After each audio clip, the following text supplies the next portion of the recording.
A woman breaks up with her millionaire boyfriend because of his coldness. He then decides to adopt a child, but soon regrets it. What happens next will leave your eyes filled with tears. Daniel Cavendish, owner of a seemingly unshakable fortune, held a glass of red wine, lazily swirling the liquid. The city below, with its twinkling lights, was his indirect creation, a reflection of the control he exerted over the market and people. But tonight, the view brought him no comfort. "This isn't enough, Daniel. I can't keep doing this." Emma's voice cut through the air like a blade, its softness carrying a weight that Daniel didn't want to face. He turned to look at her, furrowing his brow with that expression he knew was intimidating, a natural reflex from years of negotiations. "I don't understand," he replied, his tone dry, trying to maintain control. "What exactly are you talking about? I give you everything. Anything you want." Emma crossed her arms, her jaw tight, as if trying to hold back the frustration that had been building for a long time. "You give me everything except what matters. You're so empty, so cold. You're distant, Daniel." He felt the blow, but didn't let it show. "That doesn't make sense. We have a good life. I work hard to ensure that."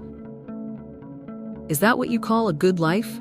A relationship where everything has to be calculated? Where even your gestures of affection are strategies? I wanted to believe you were like this because you were afraid of getting hurt, that your coldness was a kind of armor. But the truth is, you just don't care." Daniel took a deep breath, trying not to lose his patience. He hated confrontations, especially when he felt like he was losing control. "If that's what you think, why did you stay until now?" Emma laughed, but there was no humor in her expression. It was a tired laugh, almost one of defeat. "Because I thought I could help you, that maybe you could change. But I've realized it's not something another person can do for you. Either you decide to change, or you keep living alone in your ivory tower. But I won't be a part of it anymore." She began to walk away, her heels echoing on the marble floor. Daniel took a step forward, his hand instinctively reaching out toward her, but he stopped himself before touching her. "Emma," he called, his voice low, almost hesitant. She paused but didn't turn around. "You're making a mistake," he said, trying to keep his voice steady. "You know that, don't you?" Emma was silent for a moment, then sighed and looked over her shoulder. "Maybe, but I'd rather make mistakes than spend the rest of my life with someone so afraid of feeling that they can't even see what they're losing." And then she was gone. Daniel stood there, listening to the sound of her footsteps fade away until silence filled the space. The city below continued to pulse, indifferent to his growing solitude. He returned to the table, placing the wine glass down harder than he intended. The glass cracked but didn't break. He sank heavily into the chair, staring out at the empty horizon. Emma's words echoed in his mind, like a mantra he couldn't ignore. "You don't see what you're losing." He didn't sleep that night.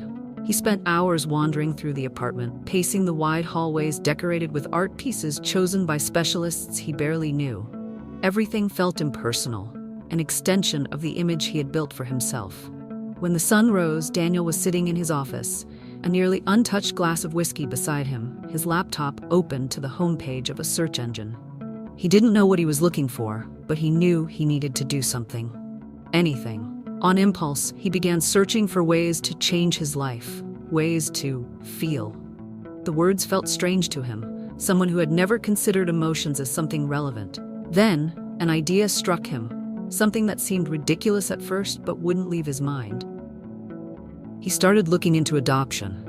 It was a world completely unknown to him, but as he clicked through the first few links, a strange sensation began to stir in his chest. He even felt a spark of excitement, which made him wonder if maybe he wasn't as cold as Emma had accused him of being. He saw photos of children waiting for families, read stories of challenges and triumphs. He didn't know why he was doing this. Maybe it was to prove something to himself. His eyes landed on a photo of a girl with curly hair and curious eyes, who seemed to be challenging the camera to get to know her. She was 6 years old, according to the description. There was something about her that made him hesitate before scrolling to the next image. "This is crazy," he muttered to himself, closing the laptop. But that night, as he tried to sleep, the girl's eyes seemed to follow him in the darkness, along with Emma's words. The next morning, he made a call. "Good morning," said a warm voice on the other end of the line. "St. Mary's Orphanage. How can I help you?" Daniel cleared his throat, hesitant. "I'd like to know about the adoption process." There was a brief pause on the other end, but he sensed the surprise in the attendant's voice. "Of course, we can schedule a time for you to visit our institution and discuss the options. Today?" he said without thinking. "I want to go today." And so began something he could never have imagined. The St. Mary Orphanage was located on a quiet street, surrounded by tall trees whose leaves swayed gently in the wind.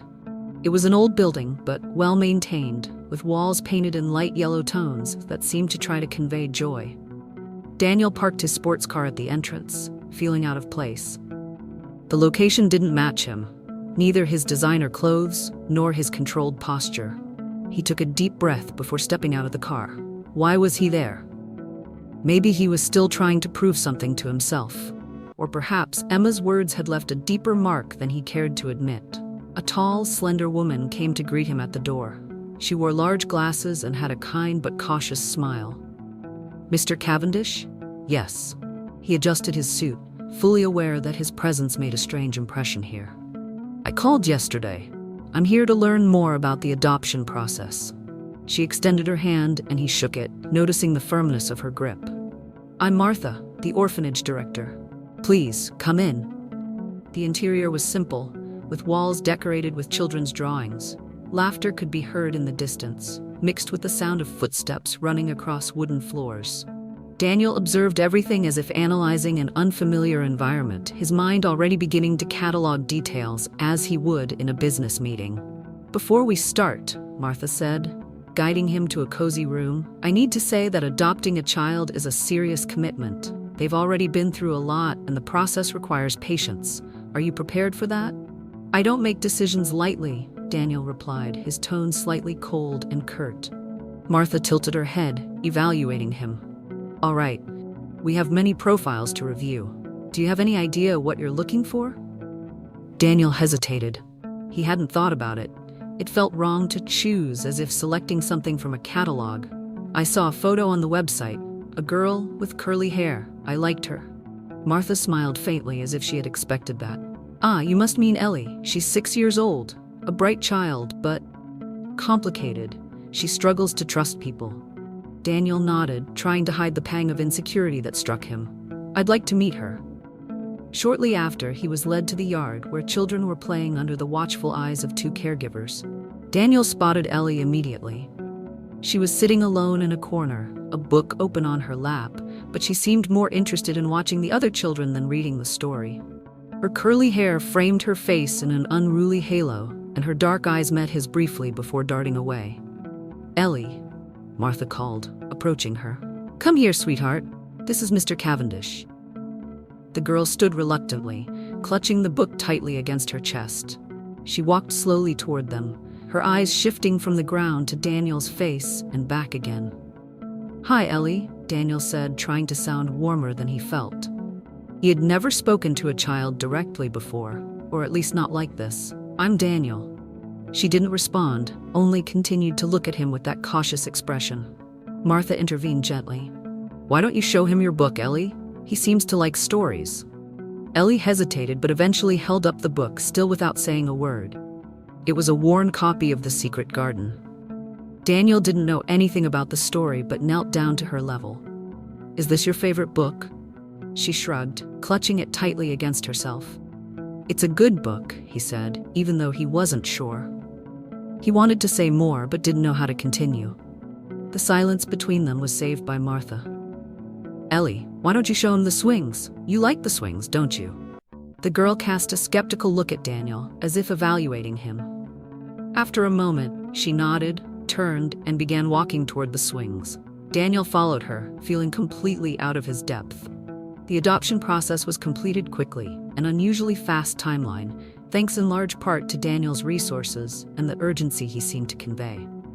But when he left the orphanage with Ellie by his side, he realized the real work was only beginning. On the drive home, the silence in the car was almost suffocating. Ellie sat in the back seat, small and curled up, staring out the window with an indecipherable expression. Daniel tried to start a conversation. "You're going to like where we're going. It's a nice place." She didn't respond. She just kept looking out the window. He gripped the steering wheel tighter, frustrated with himself. Why did this feel so hard? Arriving at the apartment, Ellie clutched the small backpack she had brought from the orphanage, refusing to let go of it. Daniel led her to the room he had prepared for her. A suite decorated with expensive and immaculate furniture, but it looked more like a showroom than a child's bedroom. Ellie stood in the doorway, staring at everything with a cautious look. "It's all yours," Daniel said, gesturing to the space. "You can do whatever you like." She entered slowly, running her hand over the pristine white comforter. He noticed she looked more intimidated than excited. "If you need anything, just call me," he added, but she was already sitting on the floor, unpacking the few belongings from her backpack. Daniel stepped out, quietly closing the door behind him. He felt like he had failed at something, though he couldn't pinpoint exactly what. He hadn't managed to get even a smile from her, and it bothered him. Deep down, it felt like Emma was right. He had no idea what he was doing. The night was restless in Daniel's apartment. He sat in the leather armchair in his office, the lights of the city flickering in the distance, a reminder of the life he understood, a life of control, transactions, and results. But now, that view seemed irrelevant. On the other side of the house, Ellie was asleep in a room that looked more like a hotel suite, or at least that's what he thought. He didn't have the courage to check. Daniel ran his hands over his face, his elbows resting on his knees. He felt suffocated, as if trapped inside his own mind. When he decided to adopt Ellie, it had seemed like an almost logical idea, a bold gesture, a chance to prove something to himself or perhaps to Emma that he could change. But now, less than a day later, it all seemed insane. He was having a crisis. What have I done? The question lingered in his mind like a mantra. He had been impulsive, and it terrified him. He, Daniel Cavendish, a man who never did anything without thinking 10 steps ahead, had made a monumental decision without a plan. Adopting a child? He could barely manage his own emotions, and now he was responsible for another life. He stood up abruptly, pacing back and forth in the office. With each step, the weight of the responsibility seemed to grow. What if I can't do this? What if I make things worse? He thought of Emma, her expression when she had called him empty. This was the opposite of empty. It was chaos. It would have been easier to just hold on to her words and walk away. He was feeling utterly overwhelmed by his decision to adopt. He picked up his phone and scrolled through his contacts. There were countless important names. Executives, investors, people who relied on him for rational, calculated decisions. But none of those names could help him now. No one to offer advice about something so personal, so human. When he finally went to the kitchen, the silence of the apartment felt oppressive, like a heavy presence. He opened the fridge, grabbed a bottle of water, and placed it on the counter. His fingers tapped nervously against the surface. He heard a faint sound behind him. Turning, he saw Ellie standing in the hallway, her small silhouette illuminated by the dim light. She was barefoot, wearing the pajamas the orphanage staff had sent with her. "Are you thirsty?" he asked, trying to sound natural. She shook her head but didn't say anything. She just stood there watching him with those curious, cautious eyes. Daniel noticed she was holding the secret garden against her chest like a shield. "It's okay, Ellie," he said, even though the words felt hollow to him. "You can go back to sleep. It's safe here." She hesitated for a moment before turning and walking back to her room. Daniel stood still, watching her disappear down the hallway. The scene should have comforted him. She was there, she was safe, but it only deepened his sense of inadequacy.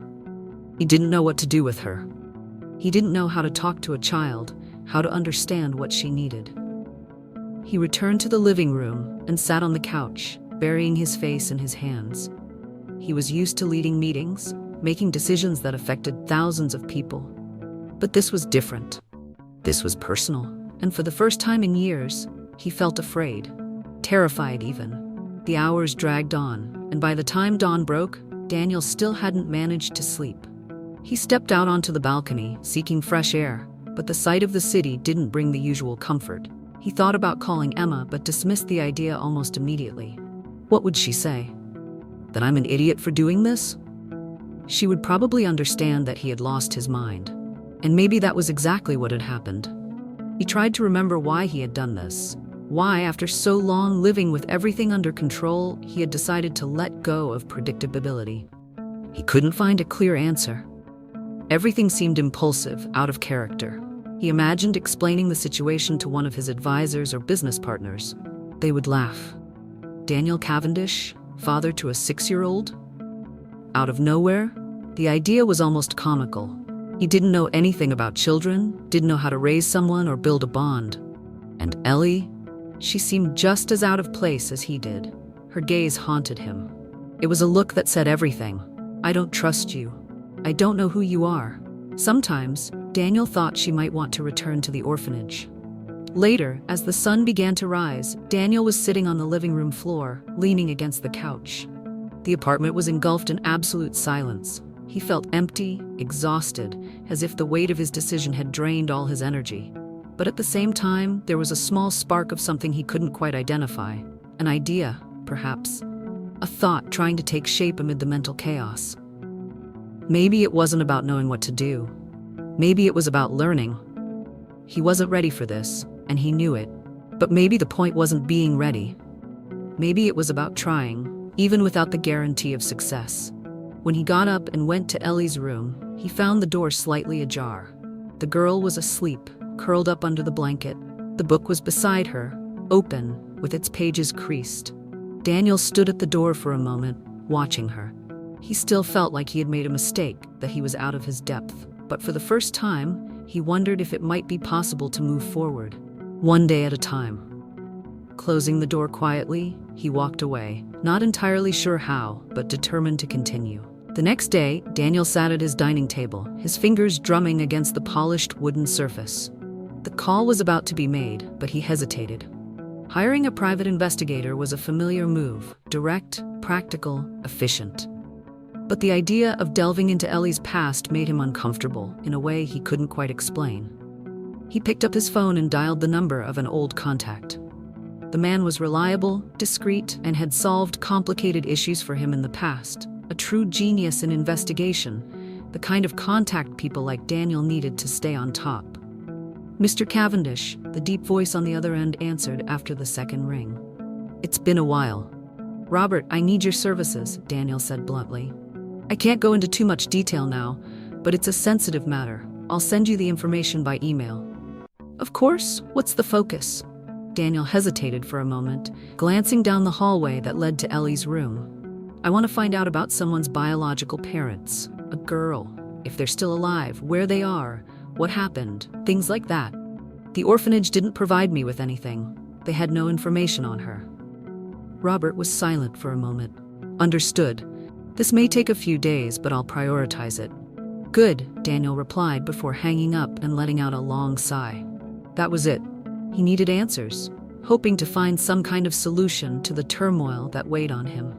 Later, Ellie was sitting on the living room floor, her legs crossed, and a sheet of paper spread out in front of her. She held a pencil with intense concentration, biting the tip of her tongue as she drew. Daniel stopped at the door, watching her. He didn't know what to say or do. Since she had arrived, the two of them had lived in a silence that bordered on discomfort. He didn't want to invade her space, but he also didn't know how to create a bond. Are you drawing? He asked, breaking the silence with a voice that sounded more hesitant than he intended. Ellie quickly looked up, as if she'd been caught doing something forbidden. She glanced at him and then at the paper, hesitating before nodding. Can I see it? She hesitated for a moment, but eventually turned the sheet toward him. It was a simple drawing, a big yellow circle in the center that he assumed was the sun, with a few crooked trees beside it. Do you like drawing? A little, she replied, her voice barely audible. Daniel walked closer and sat in an armchair near her, keeping a distance that seemed comfortable for both of them. It's very good, he said, though he wasn't sure if it was true. He didn't know anything about children's drawings. Ellie didn't respond but seemed to relax slightly. She picked up another sheet of paper and started drawing again, ignoring him. Daniel stayed there for a few minutes, watching her, until he realized that the small, quiet moment calmed him in an unexpected way. Despite his internal struggles, Daniel thought she was a very pleasant child. Later, when Daniel went to the kitchen to make coffee, Ellie suddenly appeared at the door, holding the first drawing. She walked slowly up to him and, without saying anything, placed the paper on the counter. He looked at the drawing, then at her. "Is this for me?" Ellie nodded, her hands clasped behind her back. Daniel was surprised. He picked up the paper, studying it closely. It was no longer just the sun and the trees. In the bottom corner, there were two figures drawn in a childlike style, one larger and one smaller. He realized they were him and Ellie. "Thank you," he said, feeling something strange tighten in his chest. He tried to ignore it, but it was impossible not to wonder. Why did this affect him so much? Ellie gave a small smile before running off to her room. That night, Daniel went to his office and placed the drawing in a corner of his desk. He didn't know why, but he simply couldn't stop looking at it. It felt like something inside him had begun to change, almost imperceptibly. He didn't know how to deal with it, with Ellie's unpretentious kindness. To her, it didn't matter that he was a cold businessman or that he was completely lost as a father. She only saw him as someone who was there, present, providing safety. The days that followed were marked by small moments like these. Ellie didn't speak much but seemed to express her feelings through gestures. Daniel wasn't used to receiving. She left little drawings around the house, in the office, the kitchen, even in the car. At first, he didn't know how to react, but over time, he began to anticipate them. In fact, he started looking forward to her drawings. What will she come up with next? In one of the drawings, she had created a garden full of colorful flowers. He noticed there were more figures in it now, 2 adults and a child. "Who are these people?" he asked while Ellie ate cereal at the kitchen table. She shrugged. "It's what I imagine a family looks like." The simplicity of her response completely disarmed him. He didn't know what to say, so he simply nodded and returned to his coffee. Her words hit him like a wave of warmth. In every subtle gesture, in every interaction with Ellie, the days had started to feel less unbearable for Daniel. He still felt out of place and somewhat restrained, but she had a quiet way of breaking through his barriers. She left little traces of herself throughout the house. Drawings taped to the fridge, cookie crumbs on the couch, a toy forgotten on the coffee table.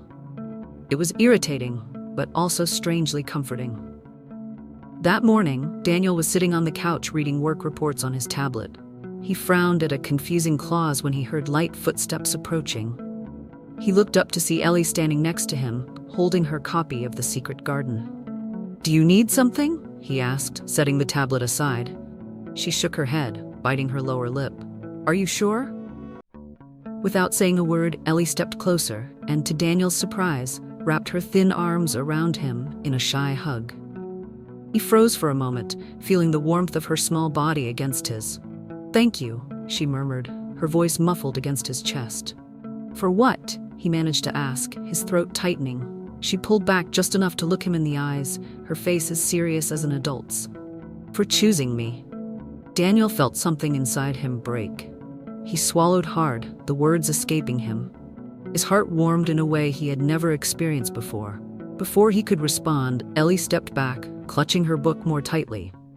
"I like it here," she said simply, as if confirming something to herself. "I'm glad to hear that," Daniel replied, his voice almost hoarse. Then, to his even greater surprise, she added, "Thank you, Daddy." Daniel felt the ground disappear beneath his feet. "What?" he managed to stammer, but Ellie had already left the room.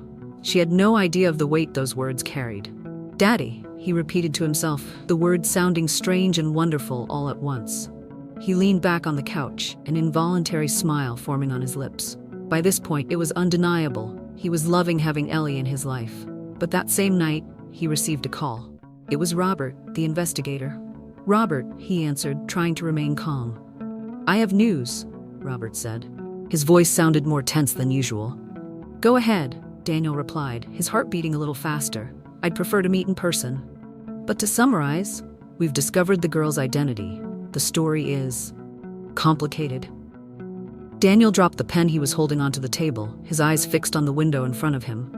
"How complicated?" Robert hesitated before answering. "Ellie isn't an orphan. She was reported missing 4 years ago. Her parents lost her at a beach during a vacation and have been searching for her ever since. Apparently, she ended up in a temporary shelter before being transferred to the orphanage. The parents never stopped looking for her. Daniel was speechless, the information hanging over him like an unbearable weight. "Are they still searching for her?" he finally asked, his voice low. "Yes, they're desperate, and Daniel, they believe she's alive.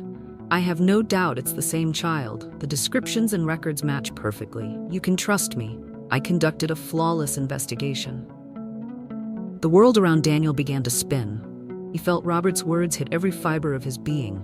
Ellie, the girl he was beginning to consider his own, had a family who loved her and wanted her back. "I see," he finally said, trying to sound more composed than he truly was. "Send me everything you have." "Of course," Robert replied. "I suggest you think carefully about how you want to handle this. The situation is delicate." Daniel hung up and stared at the phone, the weight of responsibility growing heavier with each passing second. He knew he had to do the right thing, but what was right now? If you're enjoying the story, please subscribe to the channel and leave a like. It's very important to us. Thank you. Now back to the story. Later, when Daniel left his office, he found Ellie sitting on the couch, once again with one of her drawings spread out in front of her. She looked up at him and smiled. A small but genuine smile. "Do you want to see what I made?" she asked, holding up the paper. Daniel sat beside her, taking the drawing. It was another one of her imaginary gardens, filled with colorful flowers and trees. In the center, she had drawn two figures, one small with curly hair and another tall lad wearing a poorly drawn suit. "That's us," she explained, pointing to the two figures. Daniel didn't respond immediately.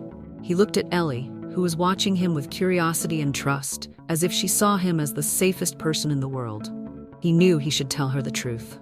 He knew everything was about to change. But in that moment, he just smiled and said, "It's perfect." As Ellie returned to her drawing, Daniel felt the weight of the choice he would have to make. What would he do when the past came knocking at his door? Later, Daniel retreated to his office, illuminated only by the faint yellow light of a desk lamp.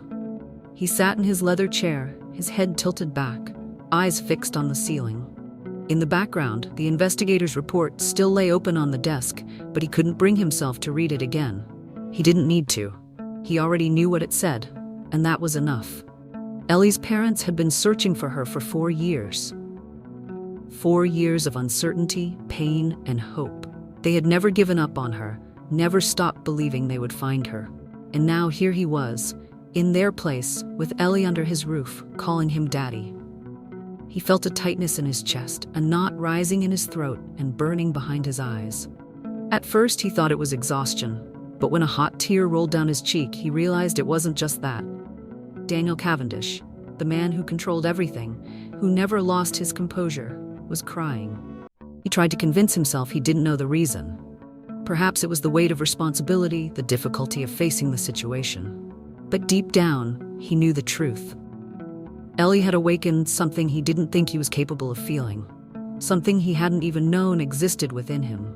Love, and it wasn't just a little, it was a lot. He quickly wiped away the tears with his sleeve, but they kept coming, one after another, until he gave up trying to stop them.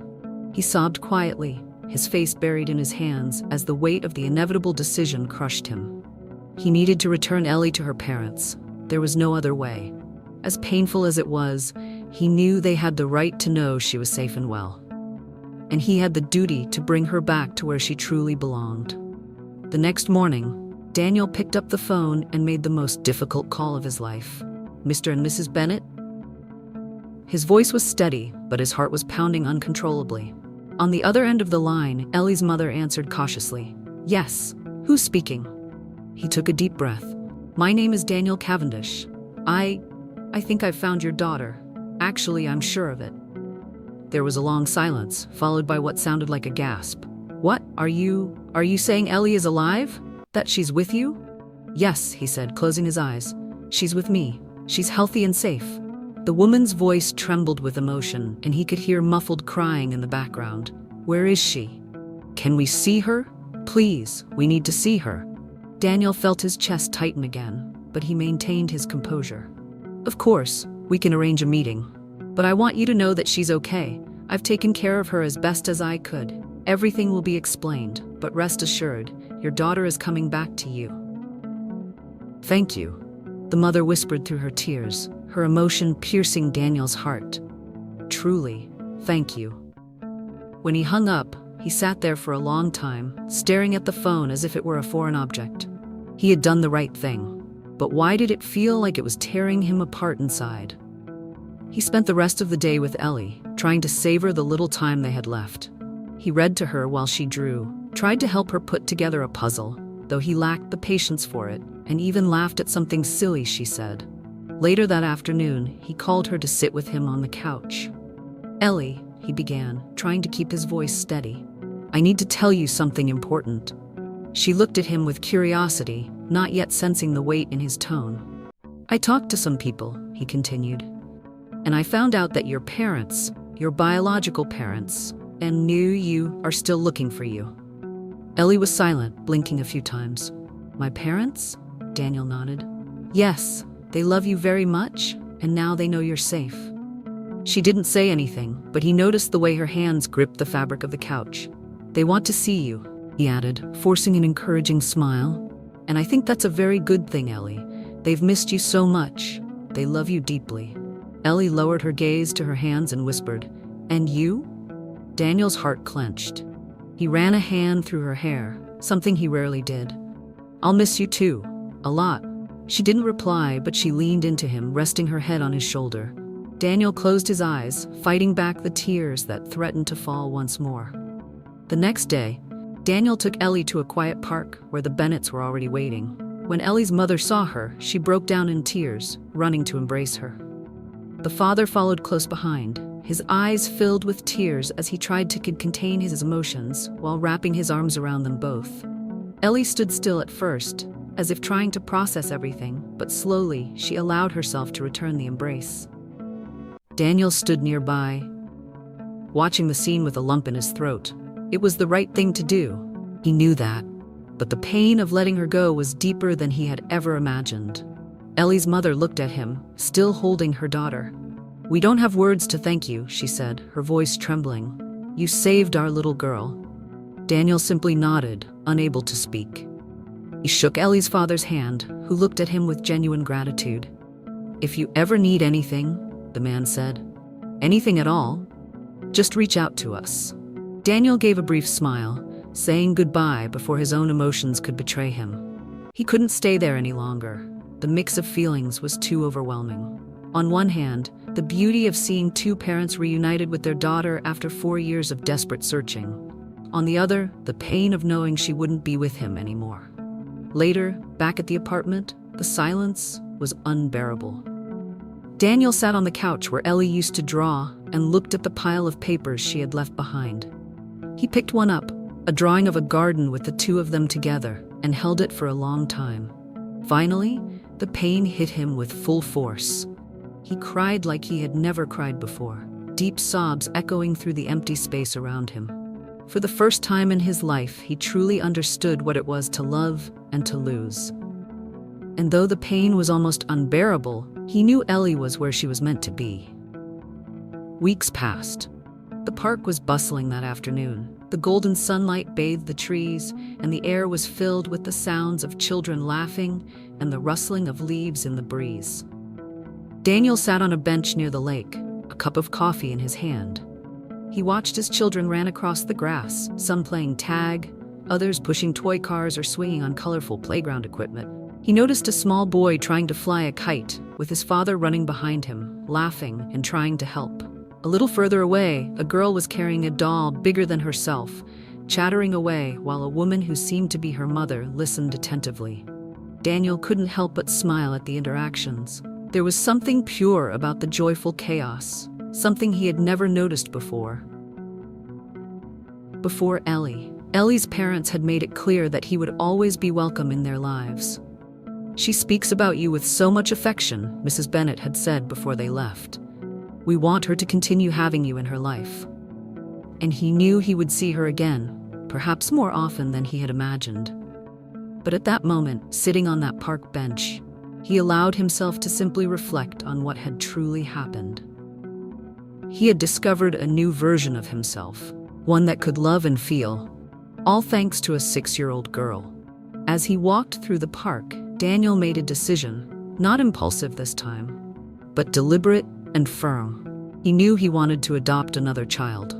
Not because he was trying to replace Ellie, that would be impossible, but because he had discovered something he never thought possible. The kind of love that comes from offering your heart to someone, from building something more meaningful than business or wealth. But this time, he would do it the right way. Slowly, thoughtfully, with an open heart.